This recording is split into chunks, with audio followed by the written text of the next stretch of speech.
Всем привет, с вами Елена и это канал Вот бы мне. Друзья, сложно поверить, как быстро летит время, но уже прошла целая неделя с прошлого выпуска новостей на тему решения по суду для победителей лотереи DV 2020 и DV 2021.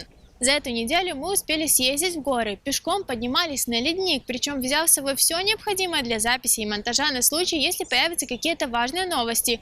Но, увы, ничего не произошло, и лишних 3-4 кило в рюкзаке мы протаскали с собой зря. Кроме новости, которую мы опубликовали в сообществе о том, что обе стороны подали свои декларации судье, ничего не произошло. Несмотря на то, что рассказывать о таких мелочах в отдельных видео смысла я не вижу, все равно находятся те, кто постоянно пишет, почему выходит так мало видео.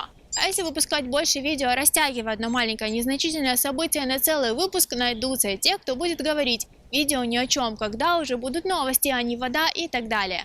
Это я к тому, что не всем и сразу угодишь, да и смысла в этом нет. Я знаю, как все устали от ожидания. Знаю, что терпения уже ни у кого нет. Знаю, что и времени для DV 2021 почти не осталось. И знаю, что победители DV 2020, резерв для которых был назначен уже почти год назад, все еще не начали его получать. Мы и сами находимся в таком же положении, и не меньше каждого из вас переживаем и ждем решения, так как подали заявку на участие мы вполне осознанно, а не на всякий случай. И когда выиграли, настроили кучу планов, а многие другие планы отложили на попозже, которое в итоге растянулось на неопределенный период.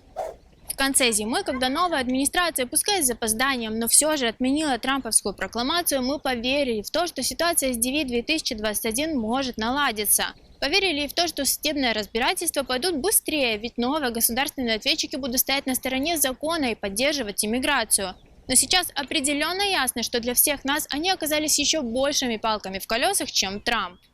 Если бы не иммиграционные адвокаты, которые своими исками, активностью в социальных сетях и СМИ добиваются хоть какого-то давления на правительство, то я уверена на 100%, что визы не получили бы даже те несколько тысяч счастливчиков, которые уже прошли интервью.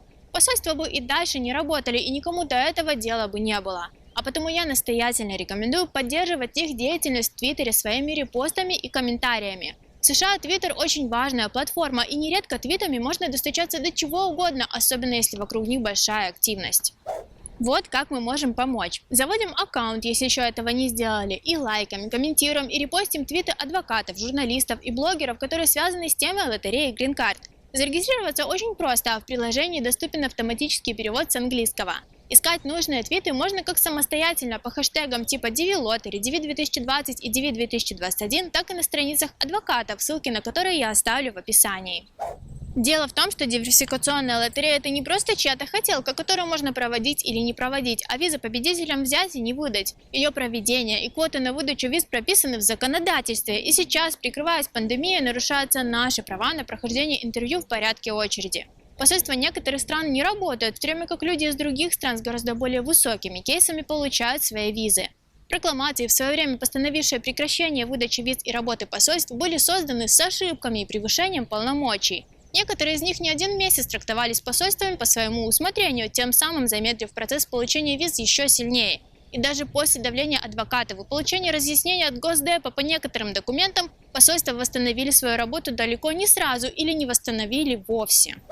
Очевидно, что наши права нарушаются, и делать все возможное, что от нас зависит, наша обязанность. Никто не знает, что именно поможет, какая петиция, какой твит или какой иск станет решающим, а потому делать нужно все. Конечно, если мы хотим получить визы. Сейчас это касается только победителей DV 2020 и DV 2021, но если ничего не изменится, все эти проблемы точно перейдут и на DV 2022, а может и дальше.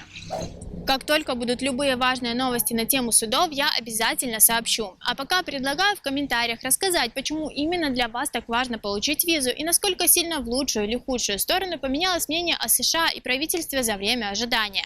Ну а на сегодня все, друзья. Если информация была полезной и познавательной, поддержите наш проект. Подпишитесь на канал, подключите уведомления, поставьте лайк и поделитесь этим видео с друзьями. А если у вас остались вопросы к нам, смело задавайте их в комментариях.